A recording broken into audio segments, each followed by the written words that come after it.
Hey internet friends! October 26, 2017 was supposed to be a day of closure. After President Donald Trump promised to release the remaining files about the 1963 assassination of President John F. Kennedy, after decades of being dismissively labeled conspiracy theorists, those who still had lingering questions about their president's mysterious assassination waited around all day yesterday for these files to be published on the National Archives, only for the CIA, as well as the FBI, to delay until the last lingering moments of the deadline, ultimately yielding in a partial release of these files, with President Trump approving of the withholding of the remaining documents for a 180-day period, citing national security and other concerns. But if the official narrative of JFK's assassination is that it was executed by one lone gunman, Lee Harvey Oswald, then what is the national security concern over the release of these files? Oswald is dead, rendering him unable to be a threat to national security. That is, unless we haven't been told the full story, and the real assassins who benefited from JFK's death are still out there.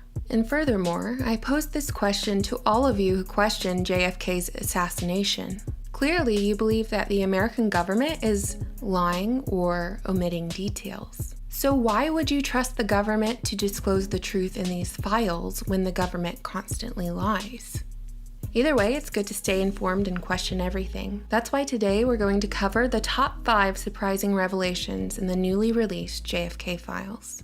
Number 1. A British newspaper received a mystery call minutes before JFK's assassination. In a memo from November 1963 to the FBI from CIA counterintelligence chief James Angleton, it was documented that the senior reporter for the Cambridge News in England told British security officials that 25 minutes before Kennedy was shot, an anonymous tipster telephoned and urged the reporter to call the American embassy in London for some big news, and then they hung up. After a deluded gunman assassinated President Kennedy,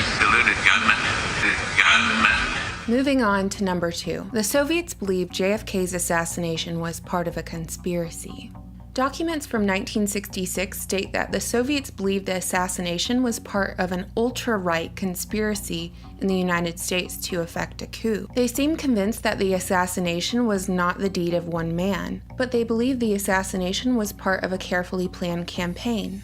And they felt that those who were responsible for the assassination would use it as a means to stop negotiations with the Soviet Union, attack Cuba, and wage war. The document goes on to say that the Soviets feared the United States might launch a missile at the Soviet Union in the absence of President Kennedy's leadership. Number 3. The JFK files point to a Jewish conspiracy. In interviews conducted after JFK's assassination, one person of interest claimed that the Jews were the backers behind his assassination, since they favored Lyndon B. Johnson. It should be noted that Jack Ruby's real last name was Rubenstein, a Jewish last name, and in addition to being charged for JFK's murder along with Oswald, he fatally shot Oswald, who, as most of you already know, claimed to be a patsy. Strike 1 on the Jewish conspiracy was that JFK was taking shots at the Federal Reserve. The Fed is run by families like the Rothschild family, who got their own Zionist state of Israel through the Balfour Declaration. I put an extra emphasis on the ish of the word Jewish because these elite families claim to be Jewish,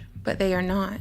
They are the synagogue of Satan. They never made the full conversion to Judaism, they simply stole the identity. If they did make the full conversion to Judaism, would they be funding both sides of the world wars, ultimately leading to the genocide of millions of innocents? Strike 2 occurred in July of 1963, when President Kennedy demanded that the Israeli Prime Minister allow the US to inspect the Israeli nuclear facility at Dimona. And if the Prime Minister wouldn't allow this, the U.S. support of Israel would be seriously jeopardized. I want to correct what I stated before. He was vice president. Remember I said he was vice president?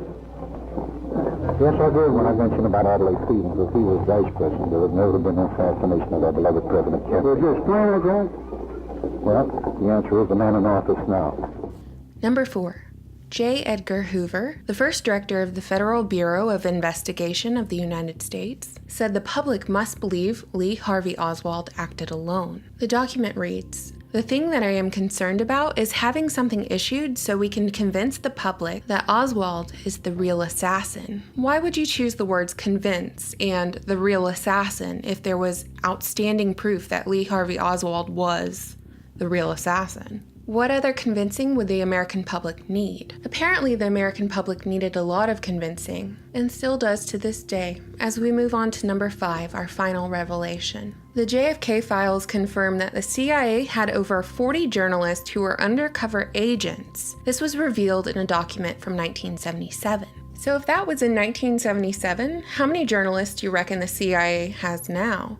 From CNN to Fox News to the Washington Post. What do you reckon? A pretty good percentage? How many of your alternative news outlets are staffed by CIA because journalists? he has been our chosen leader at a time in history when his character, his vision, and his quiet courage have enabled him to chart a course for us, a safe course for us, through the shoals of treacherous seas that encompass the world. And now that he is relieved of the almost superhuman burden we imposed on him, may he rest in peace. Who benefited from JFK's assassination? Not Lee Harvey Oswald, not the Soviet Union, probably not Cuba, definitely not the American people, but the Federal Reserve has more power than ever. The CIA is in nearly every foreign country along with American military bases. Johnson got to be president, and shortly thereafter the US entered the Vietnam War. And among those who benefited from the Vietnam War would be war criminal Henry Kissinger, who is still alive today and still holds quite a bit of power. The only way the disclosure of something that happened 54 years ago can still be a national security threat today is if those who assassinated JFK are still among the living. George H.W. Bush, whose presence has been established in Dallas the day of Kennedy's assassination, though Bush claimed not to remember where he was when Kennedy was murdered, went on to head the CIA, as well as become President of the United States. One would assume you'd need a sharp mind as well as a sharp memory for those jobs. It's pathetic that the American government had 50 years to prepare for the release of these files, only to allegedly wait until the last minute to delay them. But they must have been too busy distributing cocaine and staging coups in foreign countries and working around the clock to brainwash the American public through the media. I would have preferred to have watched a live stream from the White House lawn of our elected officials tossing these JFK files into a trash can fire, instead of listening to these tired excuses. JFK was our last president to stand up to the tyranny we have today. Was he a perfect man? No, but he was better than those who benefited from his death. They killed JFK, then they killed Robert Kennedy, then JFK Jr. They killed what America could have been. What do you think, internet friends? Did you learn anything new from these files? Let me know.